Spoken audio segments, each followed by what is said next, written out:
আজকের এই ভিডিওতে আমরা এমন একটা গুরুত্বপূর্ণ বিষয় নিয়ে আলোচনা করব।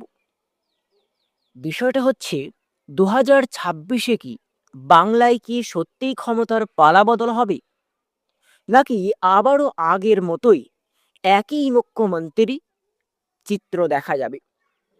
ঠিক তৃণমূল নাকি ভারতীয় জনতা পার্টি অর্থাৎ বিজেপি শেষ পর্যন্ত কে এগিয়ে থাকবে? তবে একটা কথা আপনাদের শুরুতেই পরিষ্কার করে জানিয়ে দিই, আজ আমি কোনো দলের পক্ষ নিয়ে কথা বলতে আসিনি। আজ আমরা শুধু তথ্য, বাস্তব পরিস্থিতি আর সাধারণ মানুষের মতামতের উপর ভিত্তি করে বিশ্লেষণ করব, যাতে এই ভিডিও দেখার পর আপনাদের নিজের মাথায় একটা পরিষ্কার ধারণা তৈরি হয়। ঠিক 2026-এ কে জিতবে, তৃণমূল নাকি বিজেপি? আর এটা জানতে গেলে আমাদের পিছনের 2021 সালের বিধানসভার দিকে চলে যেতে হবে। পিছনের 2021 সালের দিকে ফিরে যেতে হবে, কারণ ভবিষ্যৎ বুঝতে গেলে অতীত জানা খুবই জরুরি। আর ঠিক 2021 সালের বিধানসভা নির্বাচনে মোট 294টি আসনের মধ্যে তৃণমূল কংগ্রেস পেয়েছিল 213টি আসন, আর ভারতীয় জনতা পার্টি অর্থাৎ বিজেপি পেয়েছিল 77টি আসন। আর এই ভোটের শতাংশের হিসেবে তৃণমূল কংগ্রেস প্রায় 47.9% ভোট পেয়েছিল, আর ভারতীয় জনতা পার্টি অর্থাৎ বিজেপি পেয়েছিল প্রায় 38.1% ভোট। আর এই তথ্যটা খুব গুরুত্বপূর্ণ, কারণ এখানে আমরা প্রায় 10%-এর একটা যে বড় গ্যাপ, পার্থক্য দেখতে পাচ্ছি। তবে শুধু এই সংখ্যাগুলো দেখলেই যে পুরো ছবি বোঝা যাবে এমনটা না, কারণ অনেক আসনে লড়াই খুব কাছাকাছি ছিল, আবার অনেক জায়গায় জয়ের ব্যবধান খুবই কম ছিল। অর্থাৎ মাটির স্তরে তখনই একটা শক্ত প্রতিযোগিতা তৈরি হয়েছিল।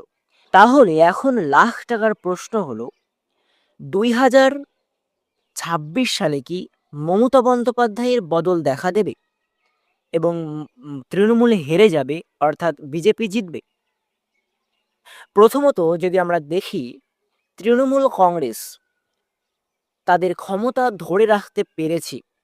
মুখ্যমন্ত্রী হিসেবে মমতা বন্দ্যোপাধ্যায় এখনও রাজ্যের নেতৃত্বে রয়েছেন এবং তিনি একাধিক জনকল্যাণমূলক প্রকল্প চালু করেছেন, যেমন লক্ষ্মীর ভাণ্ডার থেকে শুরু করে যুবসাথী, সবুজ সাথী, কন্যাশ্রী, ইমাম ভাতা, পুরোহিত ভাতা, এই ধরনের অনেক প্রকল্প সাধারণ মানুষের জীবনে সরাসরি প্রভাব ফেলেছে, বিশেষ করে গ্রামীণ এলাকায়।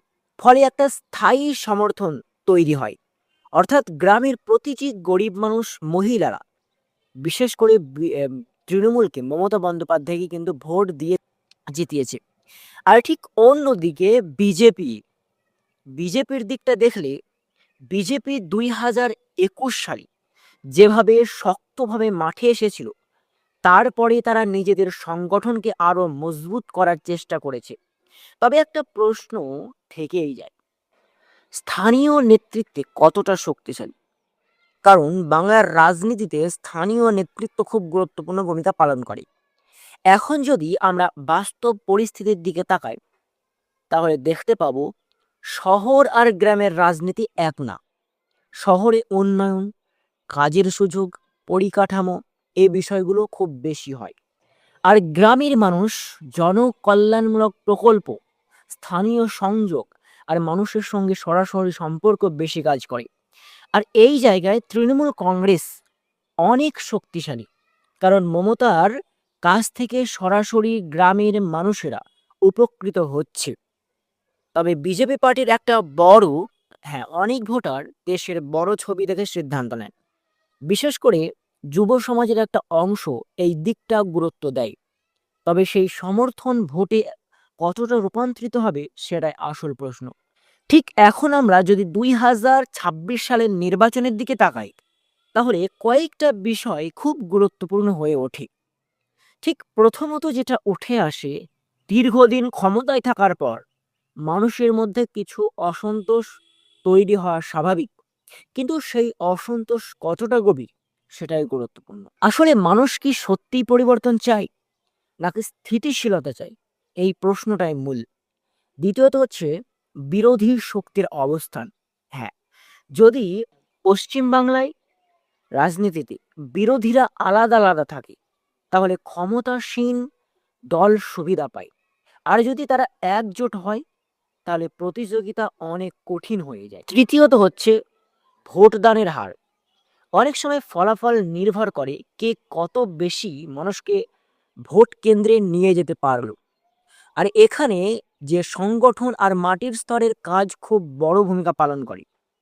তাহলে এখন আসা যাক সবচেয়ে বড় প্রশ্নে, 2026 সালে কে এগিয়ে, বিজেপি নাকি তৃণমূল, অর্থাৎ মমতার দল নাকি শুভেন্দু অধিকারীর দল? দেখুন, তথ্য আর বর্তমান পরিস্থিতি দেখে বলা যায় তৃণমূল কংগ্রেস এখনো একটি শক্ত অবস্থানে রয়েছে। তাদের সংগঠন, সমর্থন আর প্রশাসনিক অভিজ্ঞতা তাদের এগিয়ে রাখে। ঠিক বিজেপি পার্টিকেও হালকা করে দেখার কোনো সুযোগ নেই।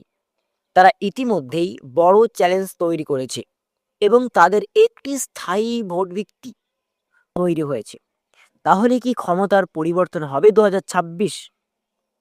ঠিক এই প্রশ্নের সরাসরি উত্তর দেওয়া কঠিন, কারণ নির্বাচনের ফলাফল অনেক কিছুর উপর নির্ভর করে। শেষ মুহূর্তের প্রচার, প্রার্থীর নির্বাচন, মানুষের মনোভাব সব মিলিয়ে চূড়ান্ত ফলাফল তৈরি হয়। তবে একটা বিষয় পরিষ্কার, লড়াই খুব কাছাকাছি হতে পারে। কারণ 2021 সালে তৃণমূল কত 48% ভোট পেয়েছিল এবং বিজেপি প্রায় কাছাকাছি ঢুকতে পেরেছিল, 38% ভোট পেয়েছিল। আর 2026 সালে অনেক আসনে খুব কম ব্যবধানে জয় পরাজয় নির্ধারিত হতে পারে। আর নিরপেক্ষ ভোটারদের সিদ্ধান্ত এই নির্বাচনে বড় ভূমিকা নিতে পারে। শেষে একটা কথা বলতেই হয়, রাজনীতি শুধু সংখ্যা নয়, এটা মানুষের বিশ্বাস, অনুভূতি আর ভবিষ্যতের আশা নিয়ে তৈরি হয়। তাই এই 2026 সালের পশ্চিমবাংলার নির্বাচন শুধু কে জিতবে তার লড়াই নয়, এটা মানুষের আস্থা আর ভবিষ্যতের দিশা নির্ধারণের লড়াই। মানুষ যাকে ভালো মনে করবে, মানুষ তাকেই চাইবে। নিজের অধিকার নিজেকেই নিতে হবে। তাই তুমি কাকে সমর্থন করবে সেটা তোমার নিজের সিদ্ধান্ত। তবে সিদ্ধান্ত নেওয়ার আগে সব দিক ভালো করে দেখো।